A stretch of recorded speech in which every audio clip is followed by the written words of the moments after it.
एक पक्षी था,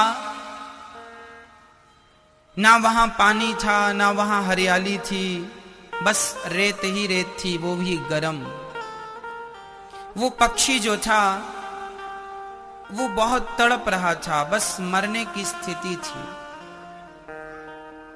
तभी वहां से एक दूसरा पक्षी गुजरा,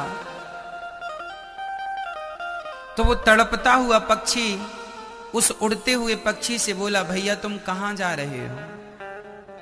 बोला, मैं यमराज जी के पास जा रहा हूं, उन्होंने बुलाया है। अच्छा।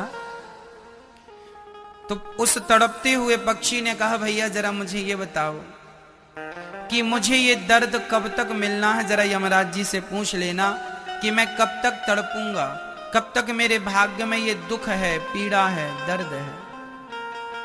उस पक्षी, भले पक्षी ने कहा, ठीक है मैं तुम्हारी पीड़ा कह दूंगा। पक्षी चला, यमराज जी से अपने काम के सिलसिले में बातचीत हुई। लौटते समय उस पक्षी ने यमराज जी से कहा कि महाराज, आते समय हमें एक घायल पक्षी मिला था, उसने पूछा है कि वो इस प्रकार कब तक भोगता रहेगा, बहुत कष्ट है उसे।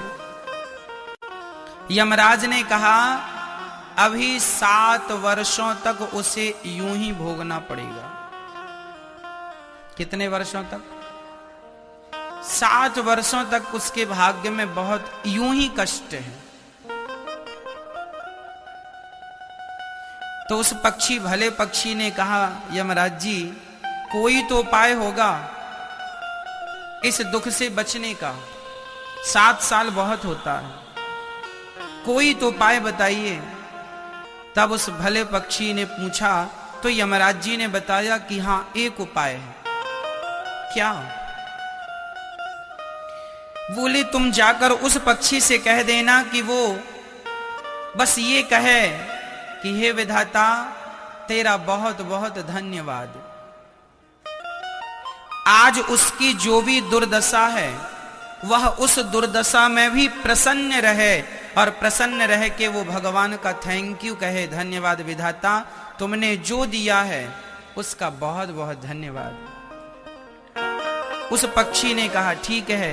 वो भला पक्षी आया, उस दुखिया पक्षी से बोला, सुन, तेरे भाग्य में 7 वर्षों तक का कष्ट है, लेकिन एक उपाय है। क्या उपाय है? बोले, तू हर हाल में प्रसन्न रहा कर और यही कहा करके, हे विधाता आपका बहुत बहुत धन्यवाद। ये कहकर वो भला पक्षी वहां से चलता बना, और वो दुखिया पक्षी जो दुख में था, कुछ दिनों में क्या, कुछ ही घंटों में उसके पंख झड़ने लगे, टूटने लगे। जब उसका एक पंख टूट गया तो वो धड़ाम से जमीन में गिरा, और गिरते ही बोला, हे विधाता आपका बहुत बहुत धन्यवाद। प्यास से तड़प रहा था, बहुत प्यास लगी थी, तो उसने भगवान की तरफ देखा, हे विधाता आपका बहुत बहुत धन्यवाद। वो हर हाल में अब वो बस यही कहने लगा, हे विधाता आपका बहुत बहुत धन्यवाद, हे प्रभु आपका बहुत बहुत धन्यवाद, हे ईश्वर आपका बहुत बहुत धन्यवाद। उसका पंख एक टूटा तो धन्यवाद दिया, पंख दोनों टूट गए तो धन्यवाद दिया, प्यास से तड़प रहा था, धन्यवाद दिया, सूर्य का प्रकाश आया, भयंकर गर्मी लग रही थी, उसने धन्यवाद। ऐसे करते करते 7 दिन बीत गए। जरा सा कुछ खा लेता तो धन्यवाद देता, जरा सा पानी कहीं मिल जाए पी लेता तो धन्यवाद देता, कभी भूखा रहता तो धन्यवाद देता। 7 दिन हुआ। 7 दिन बाद क्या देखता है वो कि उसके धीरे धीरे नए पंख आने लगे, धीरे धीरे शरीर स्वस्थ होने लगा, और वह उड़ करके वह ऐसी जगह पर चला गया जहां सुंदर फल थे, सुंदर पानी था, खाना भी अच्छा मिला, पानी भी अच्छा मिला, और वो हर हाल में भगवान का थैंक यू कहने लगा। अब बहुत सुखी हो गया। तभी वहां से फिर वही पक्षी गुजरा, भला पक्षी। वो भले पक्षी ने कहा, अरे भाई क्या तुम वही हो जो हमें मिले थे? हाँ हाँ हम वही हैं। अरे तुम्हारी तो 7 वर्षों तक का कष्ट था और तुम तो बहुत जल्दी स्वस्थ हो गए। वो भला पक्षी दौड़ा दौड़ा यमराज के पास गया, महाराज वो तो 7 दिन में ही ठीक हो गया, क्यों, कैसे? तब यमराज ने कहा कि भैया जब उसने हर हाल में भगवान का स्मरण किया और हर हाल को भगवान के चरणों में समर्पित किया, उसका थैंक यू कहा, तो 7 वर्षों का कष्ट 7 दिन में ही कट गया और 7 दिन में ही कट के वह आज सुखी है, प्रसन्न है। वह पक्षी कोई और नहीं, हम सभी वही पक्षी हैं। हम भी घायल हैं, हम भी परेशान हैं, आप भी किसी ना किसी दुख से दुखी हैं, आप भी किसी ना किसी कष्ट से परेशान हैं। लेकिन हम क्या कहते हैं, विधाता तुमने ये बड़ा गलत किया, तुमने ऐसा कर दिया। ऐसा कभी नहीं कहना चाहिए। जैसा जीवन में अच्छा या बुरा हो, हर हाल में ईश्वर का धन्यवाद।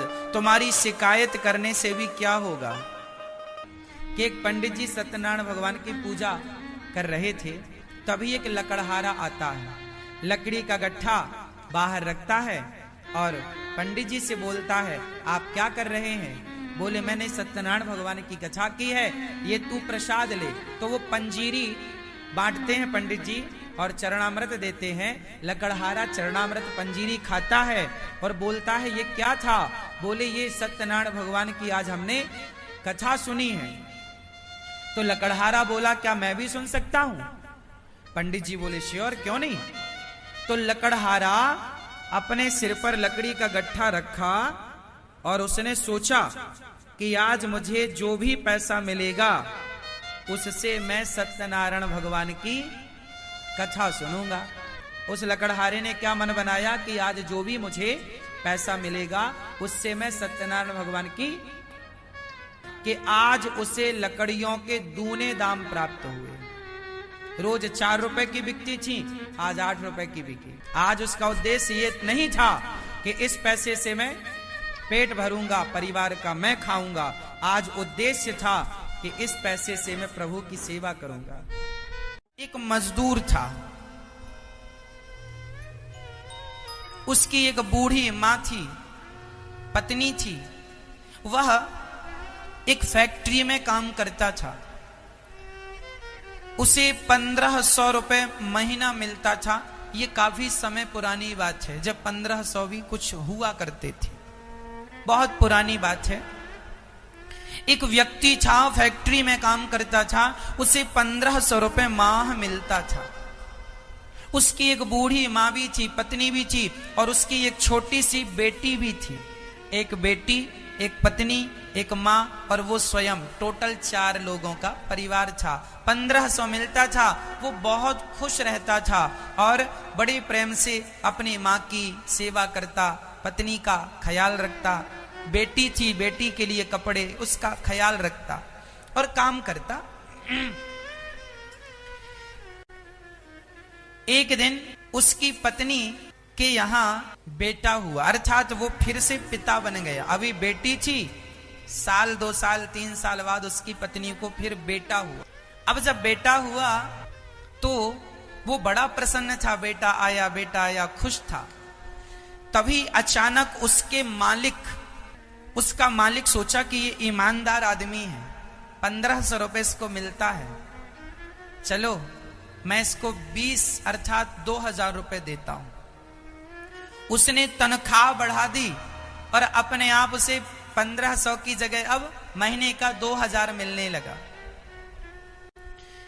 वो रोज प्रसन्नता से काम करता, लेकिन पैसा बढ़ने से उसने अपने मालिक का धन्यवाद नहीं दिया।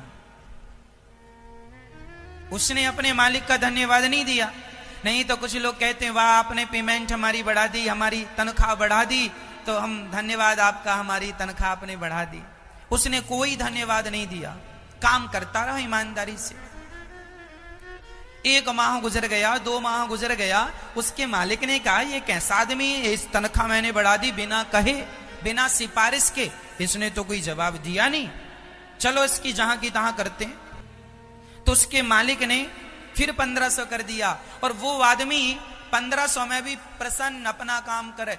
2000 पेमेंट हो गई तो भी खुश था, 1500 थी तो भी खुश, और अब फिर 1500 हो गई तो भी खुश। खुश, आनंद आनंद। एक दिन उसके मालिक ने बुलाया, तू यहां ये बता, तेरी मैंने 2000 पेमेंट की तो तू प्रसन्न नहीं होया, और मैंने तेरी 1500 कर दी, तू दुखी नहीं हुआ, तू शिकायत नहीं करता कभी? उस आदमी ने कहा, साहब मैं आपसे क्या शिकायत करूं, मेरा पालनहार तो भगवान है, मैं उसके भरोसे रहता हूं। और आपने जब 2000 पेमेंट की थी ना, तो आपने नहीं की, मेरे भगवान ने आपसे करवाया था। क्यों? क्योंकि हम लोग 4 लोग थे, 5वां मेहमान आ गया, तो 5वां आया तो खर्चा बढ़ गया, तो भगवान को लगा कि खर्चा बढ़ गया, इसकी पेमेंट बढ़वानी चाहिए, क्योंकि चिंता तो हमारी उसी को है ना। तो बेटा आया, नया मेहमान आया, बच्चा आया, तो उसके खर्चे तो कुछ हो ही जाते हैं दवाई से लेके।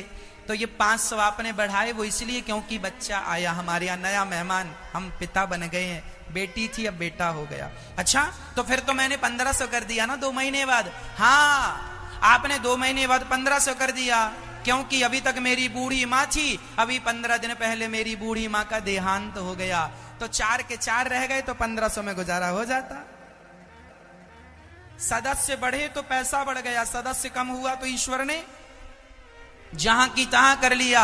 मैं तो ईश्वर की मर्जी में अपनी मर्जी रखता हूं, जैसे रखे राम जी रहना चाहिए, बस सीताराम सीताराम कहना चाहिए। जब आप अपने आप को भगवान के चरणों में समर्पित कर देंगे, तो मैं विश्वास से कहता हूं तुम्हारा पालन पोषण भगवान करेंगे। पैसा दिलाने वाले, रोटी दिलाने वाले, रोटी में अपनी मेहनत से नहीं खाता मेरी मां, भगवान की कृपा होती है तो मैं रोटी खाता हूं अपनी मेहनत से। तो यदि कोई कहे मैं अपनी मेहनत की रोटी खाता हूं, तो कई बार ना आपकी मेहनत करने के बाद भी आप खा नहीं पाते, किसी टेंशन के कारण, किसी कारणवश खा नहीं पाते। हम अपने मेहनत की नहीं खाते मेरी मां, हम तो भगवान की कृपा की खाते हैं। और विधाता से यही प्रार्थना करते हैं कि प्रभु सदा हम अपने आप को आपके चरणों में समर्पित करके रखें। हमारा परिवार, हम, ये सब आपका ही है, हम तो सिर्फ नौकर बन के एक नौकरी कर रहे हैं आपकी, हम तो आपके नौकर हैं, हम तो भगवान के नौकर हैं। जैसे वो रखना चाहें, वो 2000 दें तो हम प्रसन्न हैं, 1500 दें तो हम प्रसन्न हैं। अरे वो भूखा सुलाएं, हमारे घर में आज चूल्हा जलेगा कि नहीं ये मुझे नहीं पता, पर मेरे कन्हैया को पता है कि आज चूल्हा जलेगा कि नहीं, आज मैं खाऊंगा कि नहीं मुझे नहीं पता, लेकिन मेरे भगवान को पता है कि आज मैं खाऊंगा कि नहीं खाऊंगा। सबके पालनहार कौन है? मेरी माँ। कहते हैं भाग्य से ज्यादा और समय से पहले ना किसी को मिला था, ना मिला है, ना मिलेगा। सब अपने अपने भाग्य का खाते हैं, इसलिए सदा भगवान के भरोसे रहा कर।